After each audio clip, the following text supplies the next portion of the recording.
Bahlil minta maaf. Tragedi antrean gas 3 kg yang mengguncang publik. Sebuah insiden memilukan mengguncang masyarakat Indonesia.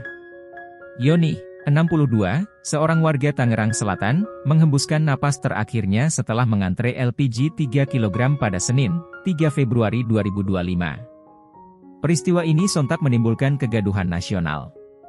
Di tengah gelombang protes yang semakin besar, Menteri Energi dan Sumber Daya Mineral, ESDM, Bahlil Lahadalia akhirnya angkat bicara dan menyampaikan permintaan maaf. Yoni, seorang ibu rumah tangga yang dikenal rajin dan pekerja keras, sejak pagi berkeliling mencari tabung gas LPG 3 kg yang belakangan semakin sulit ditemukan. Setelah berjam-jam mencari, ia akhirnya mendapatkan satu tabung gas di pangkalan resmi. Namun, perjalanan pulangnya menjadi akhir dari perjuangannya. Setelah berjalan sekitar 500 meter, Yoni merasa kelelahan dan sempat beristirahat di sebuah tempat laundry. Tak lama kemudian, ia dijemput oleh menantunya dan dibawa pulang. Namun, sesampainya di rumah, ia tiba-tiba pingsan dan menghembuskan napas terakhirnya setelah mengucapkan 2 kali kalimat, Allahu Akbar. Yoni dilarikan ke Rumah Sakit Permata, tetapi nyawanya tidak dapat diselamatkan. Pihak keluarga yang masih dalam suasana duka menyebut bahwa Yoni tidak memiliki riwayat penyakit serius dan tengah menabung untuk berangkat umrah. Di tengah kehebohan yang terjadi, Menteri SDM Bahlil Lahadalia akhirnya memberikan pernyataan resmi. Dalam kunjungannya ke salah satu pangkalan LPG di Palmerah, Jakarta, Selasa, 4 Februari 2025, Bahlil menyampaikan permintaan maafnya kepada publik. Kami pemerintah pertama-tama memohon maaf jika ini terjadi. Kami membaca banyak berita terkait kejadian ini, dan pemerintah turut berduka atas peristiwa yang menimpa keluarga korban, ujar Bahlil dalam konferensi pers. Ia menegaskan bahwa kebijakan pemerintah yang membatasi penjualan LPG 3 kg hanya di pangkalan resmi bertujuan untuk menata distribusi dan memastikan subsidi tepat sasaran. Namun, ia mengakui bahwa ada banyak aspek yang harus diperbaiki agar masyarakat tetap dapat mengakses LPG 3 kg dengan mudah. Tragedi ini memicu gelombang kemarahan masyarakat. Buruh dan berbagai kelompok masyarakat berencana menggelar aksi unjuk rasa di kantor Kementerian ESDM pada Rabu, 5 Februari 2025. Mereka mengajukan 3 tuntutan utama. 1. Menjamin ketersediaan LPG 3 kg bagi masyarakat tanpa hambatan. 2. Mengembalikan sistem penjualan gas subsidi ke tingkat eceran agar lebih mudah diakses.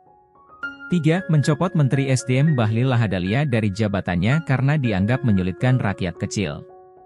Sebagai respons atas tekanan publik, Istana Kepresidenan memastikan bahwa pengecer tetap dapat menjual LPG 3 kg, dengan syarat mereka mendaftar sebagai subpangkalan resmi melalui aplikasi Merchant Apps Pangkalan, MEP.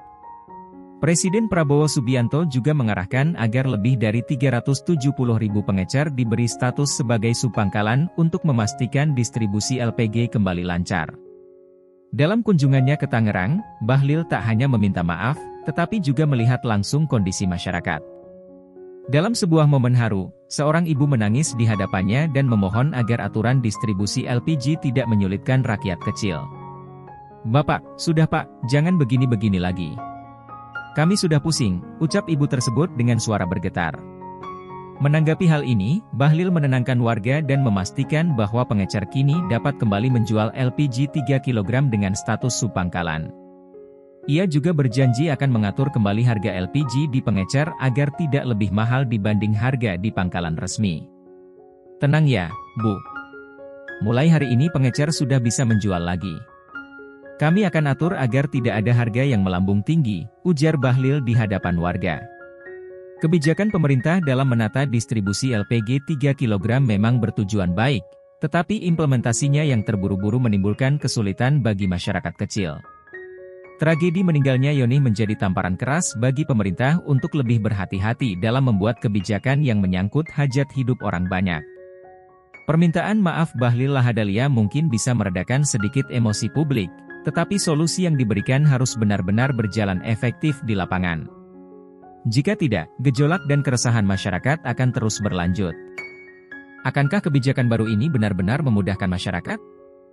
Ataukah masalah baru akan muncul dalam distribusi gas bersubsidi? Publik menanti tindakan nyata, bukan sekadar permintaan maaf.